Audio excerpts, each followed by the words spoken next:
사랑하는 성도 여러분, 평강의 인사를 드립니다. 오늘 우리가 함께 살펴볼 말씀은 미가 3장 9절부터 12절까지의 말씀입니다. 함께 봉독하겠습니다. 야곱 족속의 우두머리들과 이스라엘 족속의 통치자들아 들으라. 공의를 미워하고 정직한 것을 굽게 하며 시온을 피로 예루살렘을 불의로 건축하는도다. 그의 우두머리들은 뇌물을 위하여 재판하며 그의 제사장들은 삭슬 위하여 교훈하며 그의 선지자들은 돈을 위하여 점치면서도 여호와를 의뢰하여 이르기를 여호와께서 우리 중에 계시지 아니하냐 재앙이 우리에게 임하지 아니하리라 하는도다. 그러므로 너희로 말미암아 시온은 갈아엎은 밭이 되고 예루살렘은 무더기가 되고 성전에 사는 수풀의 높은 곳과 같게 되리라. 아멘. 성도 여러분, 어린 시절 우리는 모두 정의로운 판관, 공정한 재판관에 대한 이야기들을 들으며 자랐습니다. 솔로몬 왕이 지혜로 아이의 진짜 어머니를 찾아낸 이야기, 포청천이 권세 있는 자들의 부정을 밝혀낸 이야기들 말입니다. 하지만 현실은 어떻습니까? 신문을 펼치면, 뉴스를 보면 우리는 종종 실망하게 됩니다. 공정해야 할 재판관들이 돈에 매수되고 권력에 굴복하고 진실을 외면하는 모습들을 보게 됩니다. 이것은 오늘날만의 문제가 아닙니다. 이미 2700여 년 전 미가 선지자도 같은 현실을 목격했습니다. 오늘 우리는 이 말씀을 통해 하나님께서 부패한 권력에 대해 어떻게 말씀하시는지, 그리고 우리는 어떻게 살아야 하는지 함께 살펴보겠습니다.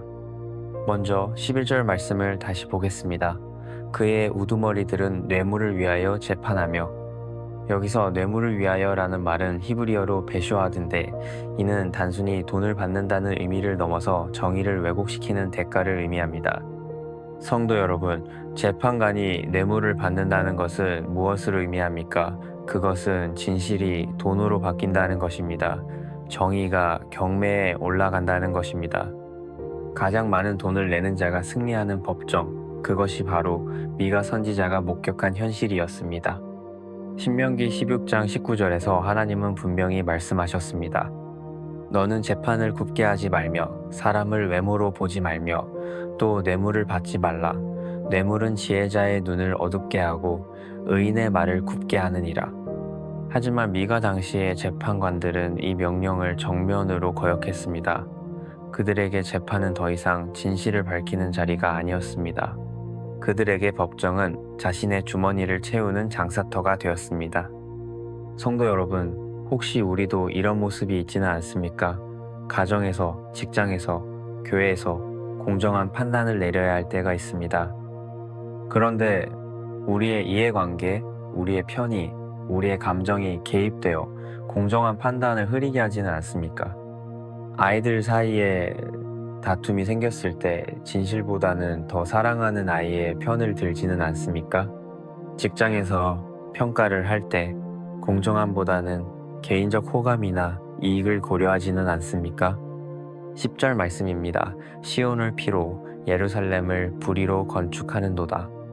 여기서 피로라는 것은 무고한 사람들의 피를 의미합니다. 그들은 거짓 재판을 통해 무고한 사람들을 죽이고 그들의 재산을 빼앗아 성전과 궁궐을 화려하게 꾸몄습니다. 성도 여러분, 겉으로는 화려해 보이는 건물들, 번영하는 것 같은 도시였지만 그 기초는 불의였습니다. 억울하게 죽어간 사람들의 피, 빼앗긴 재산, 짓밟힌 정의 위에 세워진 성읍이었습니다. 이것이 바로 죄의 속성입니다.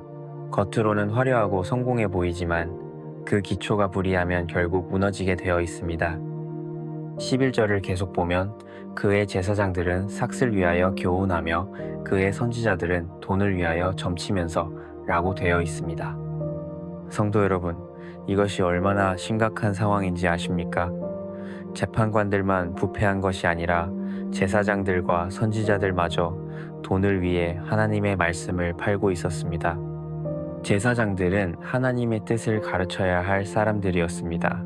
하지만 그들은 돈을 받고 가르쳤습니다.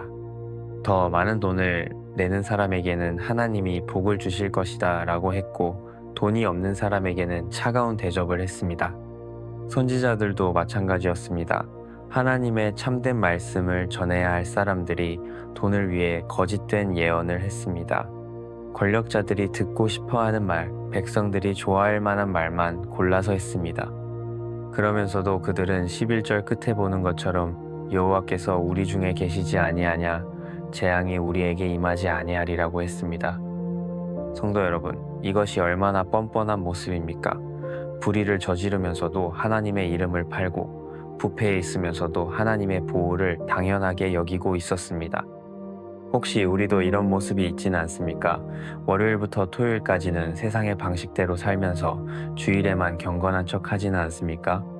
평소에는 불의한 일에 침묵하면서 교회에서만 거룩한 척 하지는 않습니까? 그러나 하나님은 이런 상황을 그냥 내버려 두지 않으십니다. 12절 말씀입니다.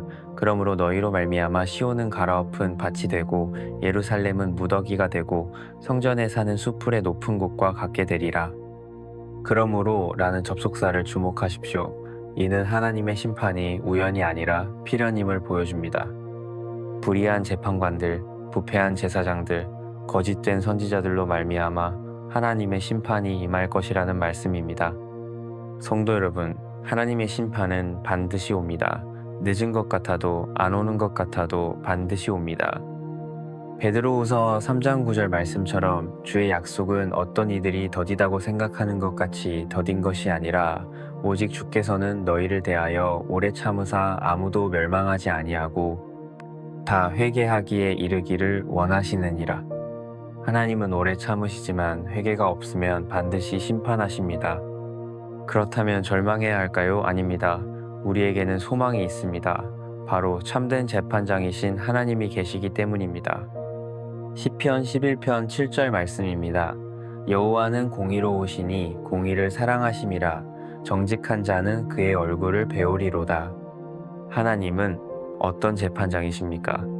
첫째, 하나님은 뇌물을 받지 않으십니다. 신명기 10장 17절에서 뇌물을 받지 아니하시고 라고 분명히 말씀하고 있습니다. 둘째, 하나님은 편파적이지 않으십니다. 같은 구절에서 사람을 외모로 보지 아니하시며 라고 했습니다. 셋째, 하나님은 모든 것을 다 보고 계십니다. 히브리서 4장 13절, 지으신 것이 하나도 그 앞에 나타나지 않음이 없고 모든 것이 우리를 상관하시는 이에 눈앞에 벌거벗은 것 같이 드러나느니라. 넷째, 하나님은 특별히 약자를 돌보십니다. 신명기 10장 18절, 고아와 과부를 위하여 정의를 행하시며. 그렇다면 우리는 어떻게 해야 합니까? 첫째, 회개해야 합니다. 우리 자신의 불의한 판단들을 돌아보고 회개해야 합니다. 혹시 우리도 이익을 위해, 편의를 위해, 감정을 위해 공정한 판단을 왜곡시킨 적이 있다면 회개해야 합니다. 둘째, 기도해야 합니다. 이 땅의 지도자들을 위해 기도해야 합니다. 디모데전서 2장 1, 2절 말씀처럼 그러므로 내가 첫째로 권하노니 모든 사람을 위하여 간구와 기도와 도고와 감사를 하되 임금들과 높은 지위에 있는 모든 사람을 위하여 하라. 셋째, 실천해야 합니다. 일상에서 공정하고 의로운 판단을 내리도록 노력해야 합니다. 아모스 5장 15절 말씀처럼 악을 미워하고 선을 사랑하며 성문에서 정의를 세울지어다. 넷째, 불의에 침묵하지 말아야 합니다. 불의한 일을 보면서도 침묵하는 것은 공범자가 되는 것입니다. 물론 지혜롭게 사랑으로 해야 하지만 침묵해서는 안 됩니다. 사랑하는 성도 여러분, 미가 선지자가 살던 시대나 지금이나 세상은 크게 달라지지 않았습니다. 여전히 정의를 팔아넘기는 사람들이 있고 여전히 불의한 일들이 벌어지고 있습니다. 하지만 우리에게는 소망이 있습니다. 완전한 공의이신 하나님이 계시고 그분이 결국 모든 것을 바로 세우실 것이기 때문입니다. 그때까지 우리는 이 세상에서 작은 빛이라도 되어야 합니다. 하나님의 공의를 실천하는 사람들이 되어야 합니다.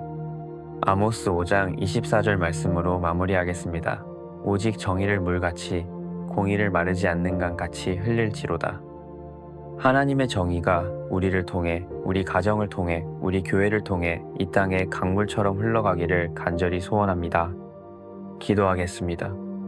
거룩하신 하나님 아버지, 오늘 말씀을 통해 우리의 모습을 돌아보게 하시니 감사합니다. 우리도 때로는 이익을 위해, 편의를 위해 공정한 판단을 하지 못했음을 고백합니다.